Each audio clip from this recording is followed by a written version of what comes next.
I've been a landlord for 21 years, and I've never had such a troubling situation. The porch was full of stuff. An entire bedroom was filled with goo and dog hair. There's mushrooms growing in the bathroom. Well, I did leave stuff there, and I'm sorry that I did, but I had no choice. Plaintiff Elizabeth Swift claims her home was a complete disaster when her former tenant moved out. She's suing for $3,691. Defendant Lynn Towbin claims that she was unfairly evicted in the middle of a pandemic. She says she owes nothing. And nothing but the truth? I do. I do. Thank you. The Honorable Judge Jerry Springer now presiding. Good morning, Your Honor. Good morning, Najee. This is case number 071 on the docket, Swift versus Towbin. Thank you. You're welcome, Judge. We have the plaintiff here, Elizabeth Swift.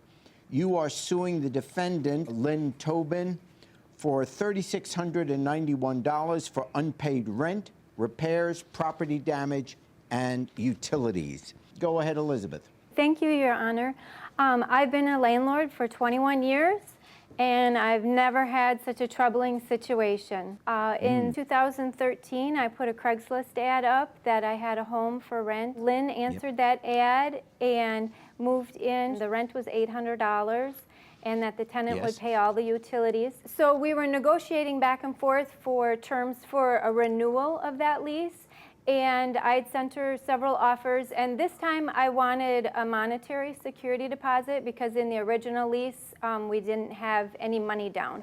And she didn't sign the renewal, and she didn't sign me a security deposit. And then in February, I got a letter from the village saying that they were going to shut off the water to the house because the water bill had not been paid. Then when those bills go unpaid, it goes on my property tax bill, and I have to pay it in the end. At that point, I said that I didn't want to renew the lease and that I wanted her to go ahead and move out in May when that lease ended. She said that she was not moving, that I would have to take her to court to get her out of my house. A neighbor sent me some pictures that she saw a moving van at the house that Lynn was potentially actually really moving out.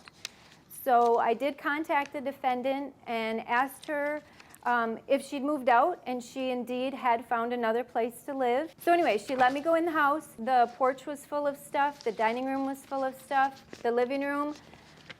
The garage was a mess.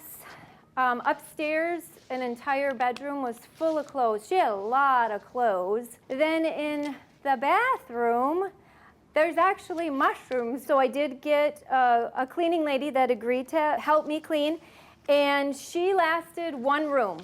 I can read from Exhibit F what she had to say.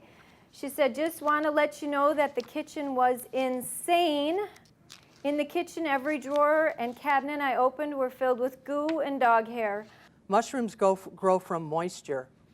That basement flooded all the way to the top, 16 feet, Your Honor. I've had a lot of problems with her through the years. Nothing was ever good enough. I get a lease renewal offer within a couple weeks of each other. Then I get a 5-day notice to cure or quit because my water bill was due. Sometimes my bills are past due. I have her on me. I have COVID happening.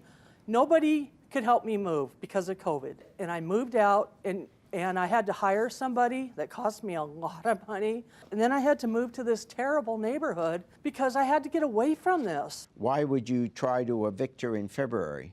I did that in response to the letter I got from the village that they were going to shut off the water. So that was a breach of contract as far as paying the utilities. I told her after all these leases, yes, I will move, but you got to give me time. I didn't want to lose all my stuff. You know, that's all I had. You know, I lost a lot of stuff because I couldn't go back and get it from her. You know, it's I tried, so I did leave stuff there, and I'm sorry that I did, but I had no choice. I put all of her belongings, boxed it all up very neatly in bags, and put it in the garage, I believe for about 2 months. And then periodically I would touch base with her and ask her, do you want, you know, I'm happy to deliver this somewhere. I can take it to a storage unit for you. And have you gone through it? Do you want any of it? She never said that she would take it somewhere for me. She said it was in the garage. If I didn't pick it up, that she was going to get rid of it. You have asked for 2 months' rent. I'm going to give you 1 month rent. I do believe that the defendant is responsible for the utilities, and that was $161. The property cleanup does get to be the responsibility of the defendant. The other items that you had mentioned, including the carpet and all of that, I'm reaching this decision. If you rent a property for 6.5 years, I'm going to give a lot of space to the wear and tear of a place where people actually live in. The plaintiff is entitled to the rent for the month of April because the defendant lived there, for the utilities, which the defendant is responsible for the property cleanup, which is the defendant's responsibility, and that was the $170. Okay, and the total is, Najee? It's $1,131. $1,131. Judgment for the plaintiff. Thank you. Thank you, Your Honor.